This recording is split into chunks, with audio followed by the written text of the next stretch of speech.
செந்தமிழில் திருப்புகழ் பாடி நின்றால் மனம் மிஞ்சிடும் இன்பம் விளையுதையா. சிறகிரி வேலவனை காண்கையிலே விழிவோரம் கண்ணீர் பெருகிடுமே. கந்த சஷ்டி கவச்சம் போதுவோர்க்கு கந்தன் கருணை என்றும் துணை வருமே.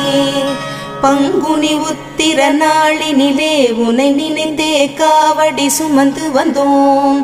புன்னகை புரியும் ஷண்முகனே உன் சன்னதி தேடி ஓடி வந்தோம்.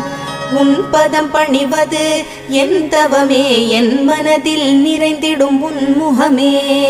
ஷண்முக பிரிய குஹ குரு சரவணனே வந்தே இன்னருளை தர வேண்டும்.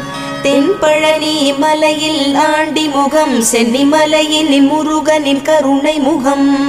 மன ஆறுதல் தந்திடும் ஆறு முகம் தருவாய்